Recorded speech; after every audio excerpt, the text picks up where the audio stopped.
the last two big talk shows that you appeared on was Don Lemon on CNN and Tucker Carlson, and they both were fired, hours after appearing on having you as a guest, to talk about this identity crisis and about kind of bringing people together. Let's run that clip, Zach, that you have of the Don Lemon discussion, because I think this comes to bear on these questions of national identity, Vivek, and what you're putting at the foreground of your presidential run. So let's look at this clip real quick. And let me just note that this is, edited down for time, but we have the links to everything in the description.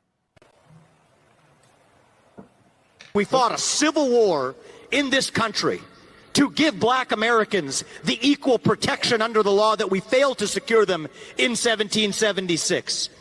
But then you want to know what happened? Southern states passed anti-gun laws that stopped black people from owning guns. The Democrat Party then, as in now, wanted to put them back in chains.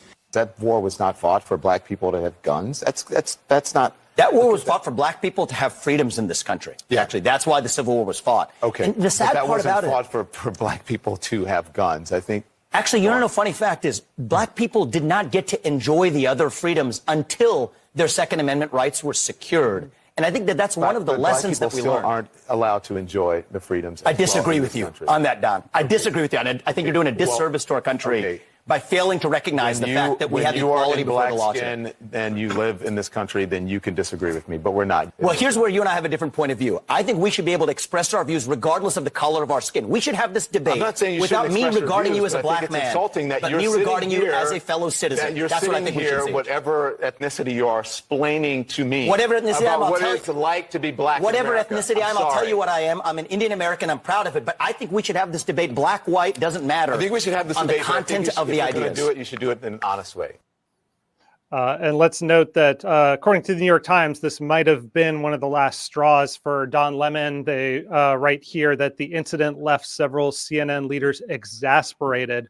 So just before we get into the substance of your disagreement with Don Lemon there, what's your reaction to his dismissal? I mean, look, I think that depends on the mission of your organization. If the mission of your organization is to foster a particular worldview, in this case, a woke worldview, and to advance that, that's a perfectly legitimate. We live in a free country.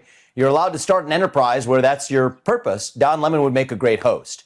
But if your stated mission of your organization is what Chris Licht, the new CEO of CNN, says their mission is to foster diverse viewpoints and actually engage in the purveyance of news and opinions that are diverse in nature on your programs, then Don Lemon would not be a good host if he shouts down guests on the basis of the color of their skin, saying they can't make those arguments. And you didn't have the segment where he was also shouting at his producers and preventing his co-host from getting into the conversation. So it depends on what the mission of your organization is. CNN has stated its missions. I think it would be very consistent with that mission for them to find a better anchor than Don Lemon. So I'm happy to have played the final role in squeezing the lemonade out of the lemon and moving on with it. So I think more debate's what we need. What's your pitch to Black America, though? Because, most blacks are, blacks, the share of black votes that went to the GOP went up a little bit under Trump in the second term. But, basically since Eisenhower in his second term, it's rare when a Republican candidate can get 10% of the black vote. What's your pitch to Black America? As you're casting about for a new national identity? Yeah, so the first thing I would say is I don't view there as being one Black America, just like there's no one white America or one Indian American America. I reject that premise at the outset. But, why do we take a look at this demographic that tends to vote Democrat? I think a big part of the problem is Republicans have not explained what our intentions are. And I say our, I'm an America First conservative. I am using the Republican Party as a vehicle to advance my set of ideals. I'm very open about that. I'm not a partisan politician or hack. I could care less for political partisanship. Most of it bores me, but we're playing the game of presidential politics. Let's talk about the Republican Party. I think let's look at the facts. Lyndon Johnson created a so-called great society. It's the biggest misnomer in modern political history. That wasn't a very great society for the very black people it was supposed to help. Paid mothers government money to have an incentive to get the dad out of the house so they could make more money. Uncle Sam's better for me than you over here. Maybe I'll marry him instead. So how you get to over 70% of black kids being born into two-parent households in the 1960s to less than 30% today. You get what you pay for is the answer to that. And I think it's an affront. I don't think that's been good for black Americans across the country. But isn't it also true, the reason, I mean, you know, and I'm thinking of somebody like Jackie Robinson, who in 1960 campaigned for Richard Nixon, in 1964 campaigned for Democrats because Republicans voted against the Civil Rights Act and the Voting Rights Act of the mid-60s, when much of the country was still under legal segregation, where it was illegal to serve blacks and whites equally. It was illegal for blacks to go to certain schools and things like that. And it strikes me as, you know, kind of, if you start the clock in 1968 or 1972, it's one thing, but, you know, this, I mean, I think this is part of the Republican problem with an appeal to black Americans is that, yeah. I mean, that's ancient history at this point for the No, partisans. it is literally, if you're talking about, you know, Lyndon Johnson,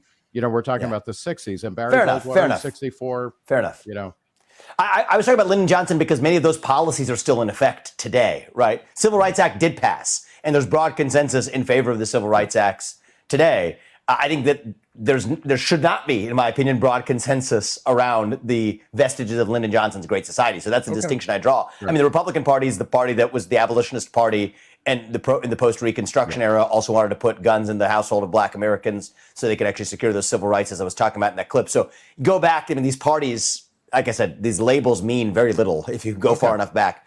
Parties have flip-flop. But what I say is that the policies I care about want to go to the root causes. Restore the nuclear family structure as a cultural norm in this country, including in black America.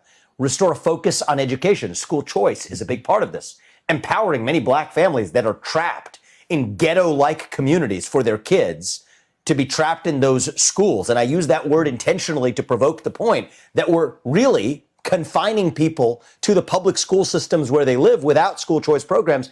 Democrats are the ones who are opposed to school choice programs, right? That was the Reason live stream with Vivek Ramaswamy, who's running for the Republican nomination for president and has just published Capitalist Punishment, a book-length diatribe against ESG and other aspects of what he considers woke capitalism. If you want to watch the full conversation, go here. If you want to watch another excerpt, go here. And come back next Thursday, every Thursday at 1 p.m. when Zach Weismuller and I are talking to somebody even more interesting than the last week. Thanks for watching.